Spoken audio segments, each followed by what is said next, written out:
موسیٰ الکتاب، ہم نے موسیٰ علیہ السلام کو کتاب دی، فاختلف فیہ، انہوں نے پھر اللہ کی کتاب میں اختلاف کیا۔ اللہ جل جلالہ نے موسیٰ علیہ السلام کو جب نبوت عطا کی تو ان کی نبوت کا بنیادی ایک مقصد شروع میں یہ تھا کہ وہ اپنی قوم کو فرعون کی غلامی سے آزاد کروائیں اور فرعون تک اللہ کا پیغام پہنچائیں، اس کو کفر سے اور خدائی کے دعویٰ سے باز کریں، اللہ تعالیٰ کا بندہ بننے کی اس کو دعوت دیں۔ یہ کشمکش لمبا عرصہ چلتی رہی، اس وقت تک آسمانی کتاب نہیں اتری، چونکہ فرعون اور اس کی قوم مسلمان نہیں ہوئی۔ کتاب میں تو تفصیلی احکام آتے ہیں، جب وہ مسلمان ہی نہیں ہوئے تو احکام کیسے آتے؟ کرتے کرتے فرعون اور اس کی پوری قوت کو اللہ تعالیٰ نے پانی میں غرق کر دیا، اور بنی اسرائیل کو اللہ جل جلالہ نے فرعون سے نجات عطا فرمائی۔ پھر بنی اسرائیل نے اللہ تعالیٰ سے حضرت موسیٰ علیہ السلام کے ذریعے درخواست کی کہ ہمیں کتاب دے دیجئے۔ اللہ تعالیٰ کی طرف سے پھر ان کو کتاب ملی جس میں تفصیلی احکام دیے گئے۔ قرآن کہہ رہا آتینا موسیٰ الکتاب، ہم نے پھر موسیٰ کو کتاب دی۔ یہ فرعون کے غرق ہونے کے بعد ہے۔ اسی رکوع میں بھی آپ پیچھے دیکھ لیجئے، فرعون کے غرق اور تباہی کا ذکر پچھلے رکوع میں ہے، کتاب کا ذکر بعد میں آ رہا ہے۔ آگے فرمایا فاختلف فیہ، انہوں نے کتاب میں اختلاف کیا۔ کیا مطلب؟ جس وقت اترا اللہ تعالیٰ کی طرف سے یہ پیغام، اس وقت ہی شک کیا۔ قرآن میں اس کا ذکر ہے، 9ویں پارے میں تفصیل گزری ہے۔ موسیٰ علیہ السلام کو کہا پتہ نہیں اللہ نے آپ پر کتاب اتاری ہے یا نہیں، یا اپنی طرف سے لے کر آ گئے ہیں، ہمیں ساتھ لے کر جائیے۔ وہاں جا کے بڑی مشکل سے مانے۔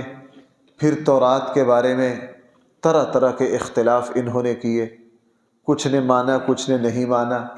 قرآن ان کے بارے میں کہہ رہا افتؤمنون ببعض الکتاب وتکفرون ببعض، تم کچھ باتوں کو مانتے ہو کچھ باتوں کو نہیں مانتے۔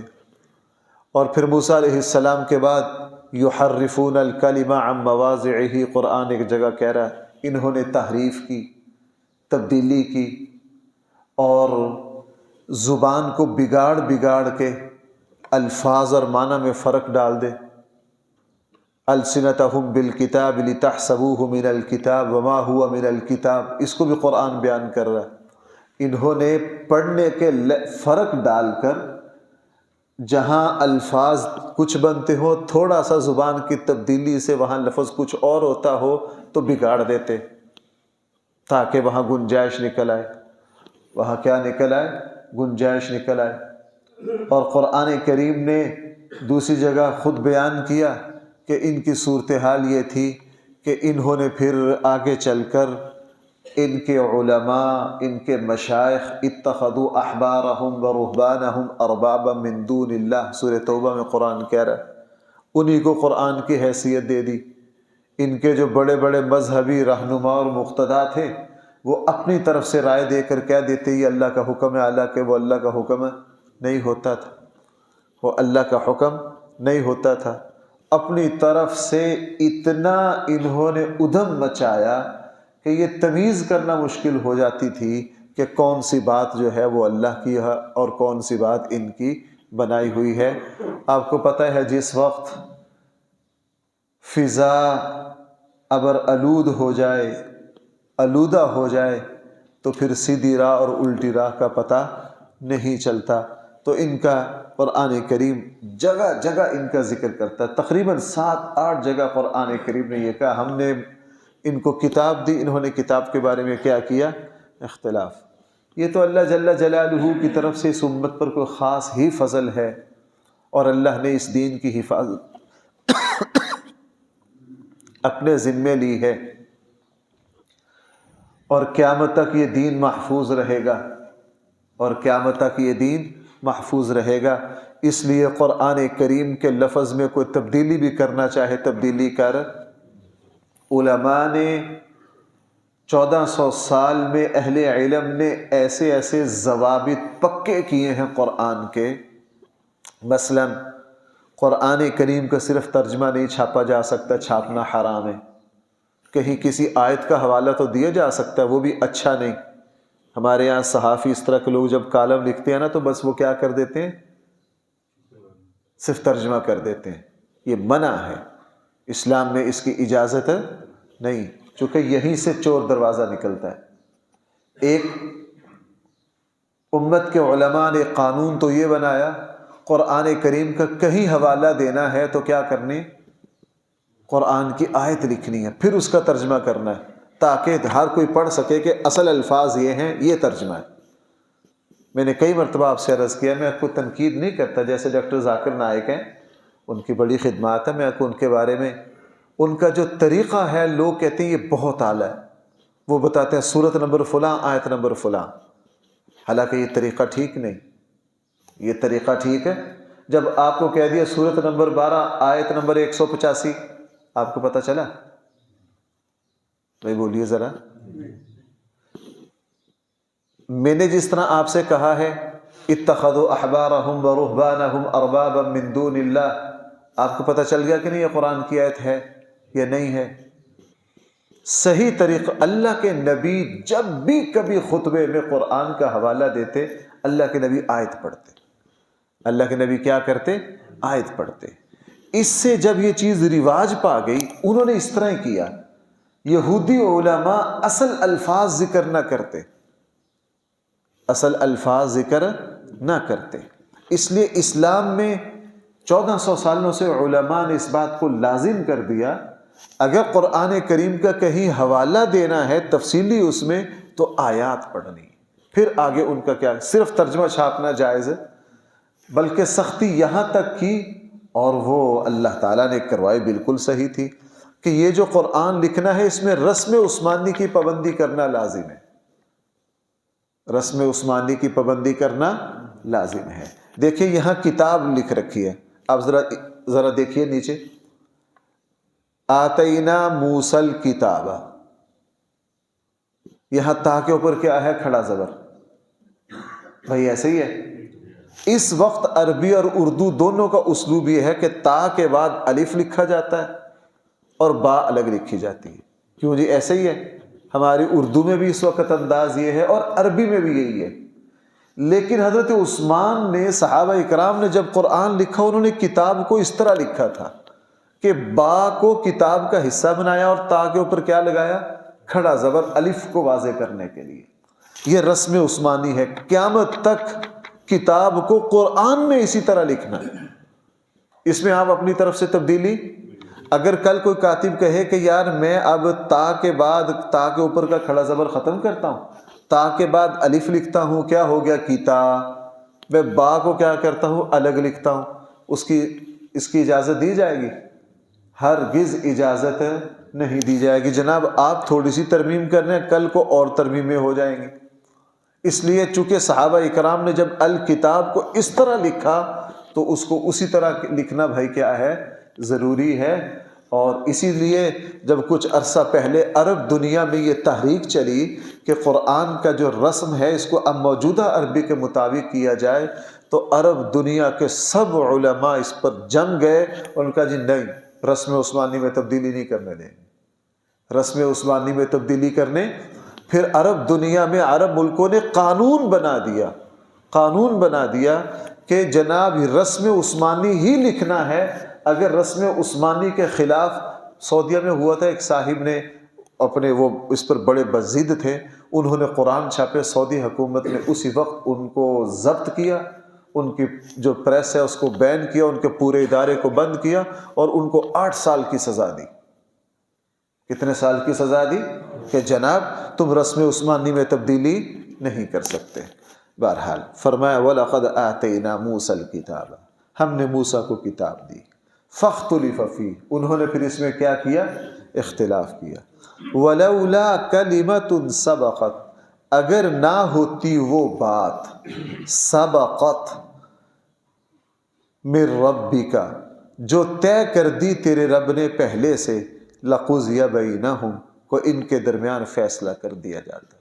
اللہ تعالیٰ کی طرف سے مہلت طے تھی، اس لیے اللہ جل جلالہ نے ان کو مہلت دی۔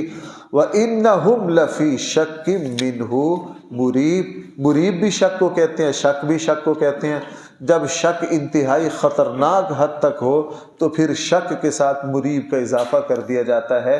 ہم محاورتاً یوں ترجمہ کر سکتے ہیں کہ یہ لوگ ایک خطرناک شک میں مبتلا تھے، ان کو اپنی کتاب کے بارے میں یقین نہیں تھا۔ بھئی یقین کی صورتحال ہے یہودیوں کی، اور اللہ جل جلالہ کا اس امت پر فضل ہے، اس امت پر فضل ہے کہ کسی ادنا مسلمان کو بھی قرآن کی کسی آیت کے بارے میں کوئی شک نہیں ہے۔ اگر کسی کو پتہ بھی نہ ہو، کسی کو پتہ بھی نہ ہو، میرے ساتھ کئی مرتبہ ایسا ہوا، کئی دوست آئے ہیں، ان کو بیچاروں کو وہ ایک بات کو کہتے تھے نہیں یار یہ نہیں، یہ غلط ہے، جیسے ہی ان کو پتہ چلا قرآن کی آیت ہے تو بتاؤ فوراً استغفار کرتے، ہمیں تو پتہ ہی نہیں تھا۔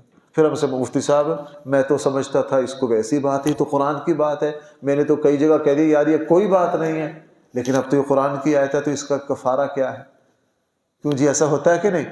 اس کا کفارہ کیا ہے؟ وہ کئی سال پہلے ایک صاحب بڑے دیندار، بڑے پریشان ہے بیچارے، ان پڑھ تو متقی بڑے تھے، کہنے لگے جی میرے سامنے کئی دفعہ کسی نے یہ بیان کیا کہ اگر سارے درختوں کی وہ قلمیں بن جائیں اور سمندر کی وہ سیاہی بن جائے، اللہ کی صفات لکھیں، کہنے لگا میں نے کئی بندوں کے ساتھ اس پر بحث کی، یار یہ کہاں سے تم نے بنا لیا، یہ بھی کوئی بات ہے؟ کہنے لگا یہ تو مجھے چند دن پہلے پتہ چلا کہ قرآن کی آیت ہے، ایک عالم نے جب آیت پڑھی پھر مجھے پتہ چلا، تو مجھ صاحب اب اس کا کفارہ کیا؟ میں تو بڑا پریشان ہوں۔ وَلَوْ أَنَّمَا فِي الْأَرْضِ مِنْ شَجَرَةٍ أَقْلَامٌ وَالْبَحْرُ يَمُدُّهُ مِنْ بَعْدِهِ سَبْعَةُ أَبْحُرٍ مَا نَفِدَتْ كَلِمَاتُ اللَّهِ، سورہ لقمان کی آیت ہے۔ اب یہ مسلمان فوراً کیا ہو گئے؟ پریشان ہو گئے، او منڈے کی سے آئے بیچارے بھاگے بھاگے موٹر سائیکل لے کے، مجھ صاحب میں اس کا کفارہ کیا ہے؟ میں تو بڑا پریشان ہوں 2 دن سے، میں تو اللہ سے معافی مانگ رہا ہوں۔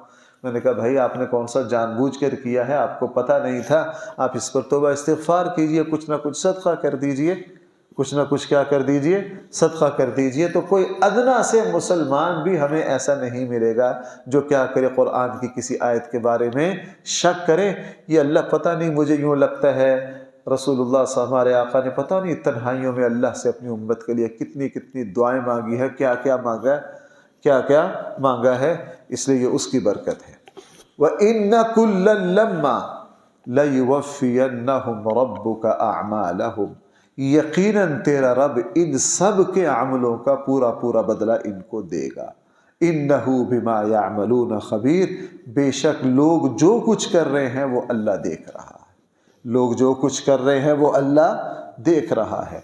ابھی وہ مردم شماری ہو رہی ہے، آپ ان کو دیکھیے، چھوٹا سا آلہ لے کر اس میں ایک گھر کچا ہے یا پکا، کاروبار کیا ہے، افراد کتنے ہیں، نام کیا ہے، ان کی پیدائش کیا ہے، بھئی سارا کچھ جمع کر رکھا ہے کہ نہیں؟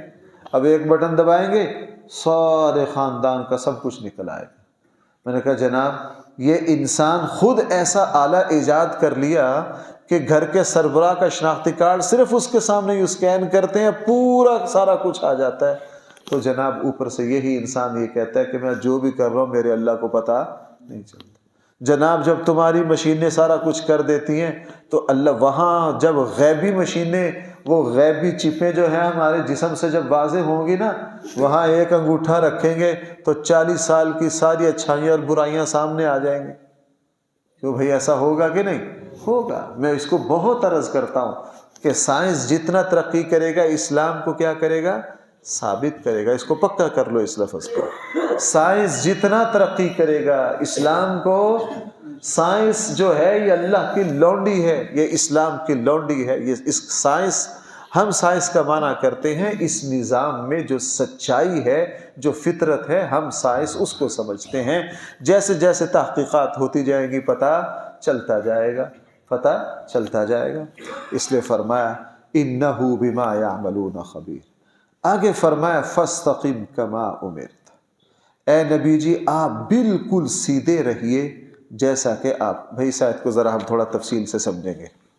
فاستقم، آپ بالکل سیدھے رہیے، کما امرت، جس طرح آپ کو حکم دیا گیا ہے۔ ومن تاب معاک، وہ لوگ بھی بالکل سیدھے رہے جیسا حکم دیا گیا ہے۔ کون لوگ؟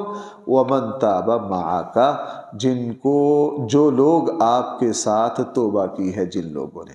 وَلَا تَطْغَوْا، آپ حد سے تجاوز نہ کرو، آپ حد سے تجاوز، اِنَّهُ بِمَا تَعْمَلُونَ بَصِيرٌ، پھر وہی بات آ گئی، بے شک جو کچھ تم کر رہے ہو اللہ تعالیٰ اس کو دیکھ رہے ہیں۔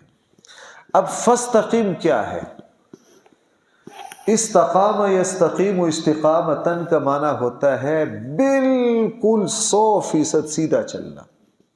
اگر اس چیز کو کسی گول جگہ میں رکھ دیا جائے، چاروں طرف سے زاویہ قائمہ بنے، یہ کسی کمرے کے درمیان میں رکھی جائے اور یہاں سے ادھر بھی ادھر بھی ادھر بھی چاروں طرف سوتروں کے اعتبار سے بھی فرق نہ ہو، بال کے برابر بھی فرق نہ ہو، تو اس کو کہیں گے زاویہ قائمہ۔ یہ بالکل استقامت کے ساتھ بالکل سیدھا۔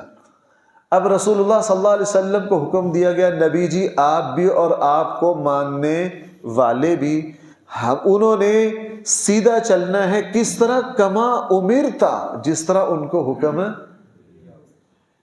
میں یہ سمجھتا ہوں اس وقت ہماری زوال کا ایک سبب یہ بھی ہے، ہمیں حکم ہے جس طرح حکم دیا گیا ہے اسی کے مطابق چلنا ہے، بال کے برابر اپنی طرف سے کمی زیادتی نہیں کر سکتے۔ اسی لیے ایک صحابی رسول اللہ صلی اللہ علیہ وسلم کی خدمت میں، اللہ کے نبی مجھے کوئی جامع نصیحت کر دیجیے۔ حضور نے فرمایا آمنت باللہ ثم استقم، جب تو اللہ پر ایمان لے آیا تو پھر کیا کر؟ ڈٹ جا اس پر۔ اور حضرت عبداللہ ابن مسعود بڑے صحابہ میں اکثر نصیحت کہا کرتے تھے فاستقم کما امرت، اللہ نے جیسے حکم دیا ہے ویسے ہی رہو۔ اسی لیے رسول اللہ صلی اللہ علیہ وسلم کی آخری عمر میں تیزی سے بال سفید ہوئے، تو ایک دن سیدنا صدیق اکبر نے، بعض روایات میں دوسروں کا ذکر ہے، انہوں نے پوچھا اللہ کے حبیب آپ پر ہم دیکھ رہے ہیں بڑھاپا بڑی جلدی سے آ رہا ہے، تو فرمایا مجھے سورہ ہود کی اس آیت نے بوڑھا کر دیا۔ بھائی کیا مجھے سورہ ہود کی اس آیت نے کیا کر دیا؟ 100%۔ اس وقت ہمارے پلے دین ہے نہیں، اگر ہے تو اس میں استقامت نہیں، کہیں ہم اضافہ کر رہے ہیں، کہیں کیا کر رہے ہیں؟ کمی کر رہے ہیں۔ بالکل اس کی اجازت نہیں۔ 3 شخص، حضرت علی رضی اللہ عنہ، حضرت عثمان بن مظعون، یہ 3 شخصوں نے مل کر کہا یار اللہ کے نبی کے گھر جاتے ہیں، اللہ کے نبی کی ازواج سے پوچھتے ہیں حضور کے معمولات کیا ہیں، پھر اس پر عمل کرتے ہیں۔ تینوں آئے ہیں، اتفاق سے اللہ کے نبی گھر نہیں تھے۔ رسول اللہ صلی اللہ علیہ وسلم کی ازواج مطہرات سے پوچھا اللہ کے نبی رات کو کیا کرتے ہیں؟ انہوں نے بتایا کہ نماز بھی پڑھتے ہیں، عبادت بھی کرتے ہیں، سوتے بھی ہیں۔ دوسرے نے کہا اللہ کے نبی تو بخشے بخشائے ہیں، لیکن میں آئندہ سے رات کو بالکل نہیں سوؤں گا، میں تو ساری رات کیا کروں گا؟ عبادت کروں گا۔ اللہ کے نبی کا دین کو کیا معمول ہے روزے کے بارے میں؟ ان کا اللہ کے نبی روزہ رکھتے بھی ہیں، روزہ چھوڑتے بھی ہیں، ایک دن رکھ لیا، 2 دن چھوڑ دیا، 2 دن رکھ لیا، 4 دن چھوڑ دیا۔ کبھی رکھنے لگتے ہیں، ہمیں یوں لگتا ہے کہ اب روزہ چھوڑیں گے نہیں، پھر چھوڑ دیتے ہیں، اور اتنے چھوڑتے ہیں کہ ہمیں لگتا ہے کہ کبھی روزہ نہیں رکھیں گے، پھر روزہ رکھنے لگ جاتے ہیں، رکھتے بھی ہیں۔ انہوں نے کہا اللہ کے نبی تو بخشے بخشائے ہیں، اللہ کے نبی کے تو لیے ٹھیک ہے، لیکن میں تو آئندہ سے کیا کروں گا؟ ہمیشہ روزہ رکھوں گا۔ تیسرے نے کہہ دیا اللہ کے نبی تو چونکہ وہی اللہ کے مقرب بندے ہیں، میں اپنے لیے لازم کر رہا ہوں کہ آئندہ سے میں نکاح نہیں کروں گا، جو بیوی موجود ہے اس کو بھی طلاق دے دوں گا، بالکل نکاح، گھر، اولاد، بیوی بچے سے بالکل الگ تھلگ فارغ کر لوں گا اپنے آپ کو، تاکہ دن رات اللہ کی عبادت کر سکوں۔ یہ 3 صحابہ پروگرام بنا کے چلے گئے۔ تھوڑی دیر میں اللہ کے نبی بھی تشریف لائے، اللہ کے نبی بھی تشریف لائے۔ ازواج مطہرات کا مزاج تھا، ہر بات اللہ کے نبی کو بتاتی تھی، جی آج اس طرح ہوا ہے۔ اب آپ اندازہ لگا لیجئے، یہ حدیث سامنے رکھنا ضروری ہے اس آیت کو سمجھنے کے لیے۔ اللہ کے نبی نے ان تینوں صحابہ کو بلانے کا اور ان کے اپنے پاس آنے کا بھی انتظار نہیں کیا۔ اللہ کے نبی کو اتنا غصہ آیا، اللہ کے نبی اس وقت اٹھ کر گئے، سب سے پہلے اپنے بچپن کے دوست حضرت عثمان بن مظعون کو پکڑ لیا جا کے، ان کے گھر خود تشریف لے گئے، بھائی ان کے گھر خود تشریف لے گئے، یہ حضور کے بچپن کے یار تھے، ان کو پکڑ لیا جائے، اور دوسروں کو بھی بلا لیا۔ غصے سے پتہ کیا فرمایا؟ تم میں سے کون ہے جو مجھ سے زیادہ اللہ کے قرب کا متمنی ہو؟ تم میں سے کون ہے جو مجھ سے بڑا اللہ کا عبد اور بندہ ہو؟ تم میں سے کون ہے جو اللہ تعالیٰ کے فضل اور رحمت کا مجھ سے زیادہ کوئی بے نیازی دکھا؟ کون ہے تم میں سے؟ اب کسی کو جواب نہ آئے، فرمایا تم مجھے نہیں دیکھتے ہو؟ میں اللہ کا مقرب بندہ ہو کر رات کو سوتا بھی ہوں اور رات کو عبادت بھی کرتا ہوں۔ تم مجھے نہیں دیکھتے میں نکاح بھی کرتا ہوں؟ تم مجھے نہیں دیکھتے میں روزہ رکھتا بھی ہوں اور روزہ چھوڑتا بھی ہوں عام دنوں میں؟ اے میرے صحابہ، وہ جو نکاح میں پڑھا جاتا ہے نا، ہم تو اس کو حدیث کو ملا کے پڑھ دیتے ہیں، ملا کو پڑھنا ٹھیک نہیں ہے۔ نکاح من سنتی فمن رغب عن سنتی فلیس منی، بھائی اس طرح ہی پڑھتے ہیں نا، یہ غلط ہے۔ النکاح من سنتی ایک الگ حدیث ہے، فمن رغب عن سنتی ایک الگ حدیث ہے۔ اس موقع پر فرمایا تھا اے لوگوں اچھی طرح سن لو، فمن رغب عن سنتی فلیس منی، جس نے میری سنت سے منہ پھیرا اس کا مجھ سے کوئی تعلق نہیں، اس کا مجھ سے کوئی تعلق۔ اب آئیے ذرا اس اعتدال پر، ہمارا بیڑا غرق اسی سے ہوا۔ ہمیں یہ دیکھنا ہے قرآن کریم اور رسول اللہ صلی اللہ علیہ وسلم کی سنت اور آپ کے صحابہ نے جو عمل جس وقت جتنا کیا ہے ہم نے اتنا ہی کرنا ہے، اپنی طرف سے اس میں کسی طرح کی کمی زیادتی نہیں کرنی۔ آج ہماری صورتحال یہ ہے کہ ہمارے اندر اس آیت کو تقریباً چھوڑ دیا گیا ہے، اسی لیے اگر توحید میں مبالغہ کیا جائے تو سارا دین خشک ہو جاتا ہے، اور لوگوں نے خشک کر دیا۔ جن کو توحید کا حیضہ ہے نا، انہوں نے ساری دنیا کو مشرک اور شرک بنا دیا۔ آپ وہاں جائے حرمین میں، وہاں اگر آپ نے اٹھتے اٹھتے، میں ستون کے ساتھ بیٹھا تلاوت کر رہا تھا میں ریاض الجنہ کو، اس پر زیادہ دیر بیٹھا رہا، اٹھتے ہوئے ستون کو ہاتھ لگ گیا، صرف سہارا لیا، شرطے نے زور سے میرے ہاتھ پہ ہاتھ مارا، ہاں جی شرک۔ میں نے کہا لو جی، اٹھتے اٹھتے ستون کا سہارا لیا ہے، اس سے بھی کیا ہو گئے؟ مشرک ہو گئے۔ ان کے یہاں اگر منہ تھوڑا سا ادھر کر لو مشرک۔ توحید کا ایسا حیضہ چڑھا، ساری دنیا کیا؟ مشرک۔ اگر کسی نے یوں ہاتھ لگا کے چوم لیا، نہیں کرنا چاہیے، میں یہ نہیں کہہ رہا لوگ ٹھیک کرتے ہیں، ان کو منع کرو کہ یہ منع ہے، ایسا نہ کرو۔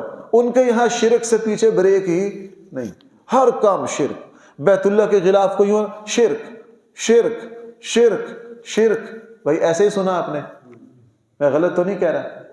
ان کے یہاں شرک سے پیچھے بریک ہی نہیں ہے، ہر چیز شرک ہے۔ ہاں، کسی نے قرآن کو چوم لیا، اگر آپ کے یہاں درست نہیں ہے منع کر دو، لیکن شرک کا فتویٰ تو نہ لگاؤ، شرک تو سب سے بڑا فتویٰ ہے۔ ہر چھوٹی چھوٹی بات پر آپ کفر شرک اس کا فتویٰ لگا سکتے ہیں۔ یہ ہے توحید میں کیا۔ اور دوسری طرف آئے، قبر کو بھی سجدہ کر لیا، کوئی توحید میں فرق ہی نہیں پڑ رہا۔ پیر صاحب سامنے بیٹھے، ان کے سامنے سجدہ میں پڑ گئے، توحید کو کوئی فرق نہیں پڑ رہا۔ ادھر گیٹ اتنا کھلا ہے، کچھ بھی کرتے رہو، توحید میں کوئی فرق نہیں پڑتا۔ پیر کے ہاتھ چوم رہے ہیں، اس کے پاؤں میں سجدہ کر رہے ہیں، مزار پر سجدہ کر رہے ہیں، اور قبر سے واپس آ رہے ہیں ننگے پاؤں آ رہے ہیں کہ میری قبر کی طرف پوچھ نہ ہو جائے، میری قبر کی طرف کیا نہ ہو جائے، پوچھ نہ ہو جائے، گھر سے ننگے پاؤں جا رہے ہیں۔ بھئی یہ سارا کچھ ہے یا نہیں؟ یہ دونوں انتہاؤں پر کھڑے ہیں۔ فَاسْتَقِمْ كَمَا أُمِرْ، ویسے ہی سیدھا رہنا ہے جیسے تمہیں سیدھا رہنے کا کیا دیا گیا ہے۔ یہ بھی غلط ہے، یہ بھی توحید میں مبالغہ ہے، افراط ہے، اور انہوں نے کیا کیا؟ توحید میں تفرید کی۔ نہ، ویسے ہی کرنا ہے جیسے ہمیں کرنے کا حکم دیا گیا۔ رسالت پر آ جاؤ، رسالت پر آ جاؤ۔ ہمارے یہاں کہنے والوں نے یہ بھی کہہ دیا کہ رسول اللہ صلی اللہ علیہ وسلم کی حیثیت بڑے بھائی کی، حضور بڑے بھائی ہیں، ہم چھوٹے بھائی ہیں۔ بھئی اللہ کے نبی کا صرف اتنا ہی احترام ہے کہ اللہ کے نبی بڑے بھائی ہیں، ہم چھوٹے بھائی ہیں؟ سوال ہی پیدا نہیں ہوتا، سوال ہی پیدا نہیں ہوتا۔ ایک طرف تو شدت یہ آ گئی، کہنے والوں نے یہ بھی کہہ دیا، اب کیا میں الفاظ عرض کروں، ڈر لگتا ہے، سخت سے سخت الفاظ کہہ دیے انہوں نے رسالت میں کیا کر دی؟ مقام میں کمی کر دی۔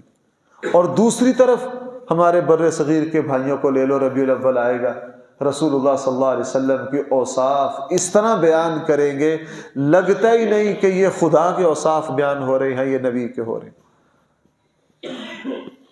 صاف کہتے ہیں کہ جناب اللہ جس کو پکڑے کوئی مسئلے کی بات ہی نہیں، حضور جو کر سکتے ہیں کر سکتے ہیں۔ میں نے تو خود کانوں سے یہ سنے ہیں کہ اس نظام ہستی کو کون چلا رہا ہے؟ حضور چلا رہے ہیں۔ کائنات کا ذرے ذرے کو کون چلا رہے ہیں؟ نبی کریم صلی اللہ علیہ وسلم چلا رہے ہیں۔ وہ کیا کہتے ہیں؟ انظر حالنا، وہ کیا کہتے ہیں؟ شاید آپ کو یاد نہ ہو، اسمع قالنا۔ یہ پڑھتے ہیں کہ صحیح ہیں؟ اب یہ بھی کہہ رہے ہیں اے اللہ کے رسول ہماری ہر بات کو سن۔ قرآن کہہ رہا ہے وقال ربکم ادعونی استجب لکم، تم جب بھی مجھے پکارتے ہو میں تمہاری پکار کو سنتا ہوں۔ قرآن اس کو کس کے بارے میں کہہ رہا ہے؟ اللہ کے بارے میں۔ وَإِذَا سَأَلَكَ عِبَادِي عَنِّي فَإِنِّي قَرِيب، یہ کہہ رہے ہیں انظر حالنا، ہمارے حال کو دیکھیے۔ یہ کیا ہے؟ اب ایک طرف رسالت کے اس میں انہوں نے شدت کر دی، انہوں نے کیا کر دیا؟ نہ، قرآن و سنت میں رسول اللہ صلی اللہ علیہ وسلم اور رسالت کے بارے میں جو کچھ کہا گیا ہمیں 100% اسی پر رہنا ہے۔ ہمیں 100% کیا کرنا ہے؟ اسی پر رہنا ہے۔ اگر نماز کے بارے میں کوئی مسئلہ ایسے آ گیا، امام اعظم ابو حنیفہ کی کوئی رائے ہمیں یہ لگی، اس کے پیچھے قرآن کی کوئی آیت نہیں ہے، اس کے پیچھے کوئی حدیث نہیں ہے، ہم امام ابو حنیفہ کی رائے کو بالکل قبول نہیں کریں گے۔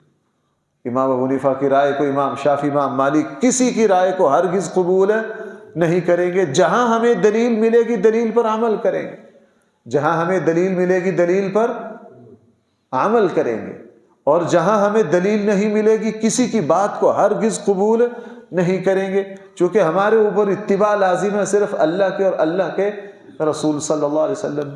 اس لیے امام ابو حنیفہ رحمہ اللہ کے کئی مسئلے ایسے ہیں ان کی دلیل حنفی علماء کو نہیں ملی، حنفی علماء نے صاف کہہ دیا ہم امام اعظم ابو حنیفہ کی یہاں دلیل نہیں ملی، ہم اس پر عمل نہیں کریں گے۔ علامہ ظفر صاحب عثمانی نے اعلیٰ سنن لکھی، ہماری لائبریری میں 24 جلدوں میں موجود ہے۔ انہوں نے فقہ حنفی کے تمام مسائل کے دلائل اکٹھے کیے، 7-8 جگہ صاف لکھ دیا مجھے یہاں کوئی دلیل نہیں ملی، کوئی دلیل نہیں ملی۔ تو بھائی میں نے اس کو آپ جتنا چاہو پھیلا لو، اگر تھوڑا سا اور جائے پھر کام خراب ہو جاتا ہے تھوڑا سا۔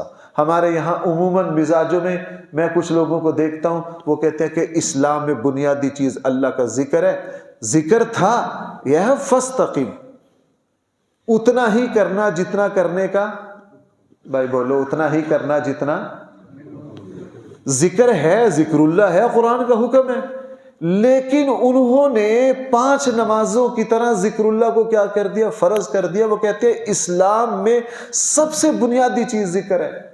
میں نے خود سنا یہ کہتے ہوئے کہ بھائی اگر نماز بھول جاؤ تو بعد میں قضا کر لو، لیکن یہ جو دن میں 5 مرتبہ ذکر کی مجلس میں اکٹھا بیٹھ کر 5 مرتبہ ذکر کرنا تمہارے اوپر کیا ہے؟ ضروری ہے، وگرنہ تمہارا دین ٹیڑھا ہو جائے گا۔ اب ذکر اللہ تھا، اس کے درجے میں کیا کر دیا؟ اضافہ کر دیا۔ اور ماشاءاللہ دوسری طرف ایسے شعر بھی ہیں کہ اسلام کی بلندی کے نعرے لگاتے تو آپ ان کو دیکھو گے، لیکن کبھی قرآن کی تلاوت کا کوئی لینا دینا نہیں، یہاں تک کہ نماز بھی چھوڑ دیں گے، نماز کی بھی پرواہ نہیں۔ یہ کیا کیا؟ انہوں نے ایک جائز کام کے مقام میں کیا کر دیا؟ اضافہ کر دیا۔ طرح طرح کی کمی کوتاہیاں اس وقت مسلمانوں کے تمام گروہوں میں آ گئیں۔ میں نے سب کی کچھ مثالیں دے دی، سب کی کچھ مثالیں دے دی ہیں۔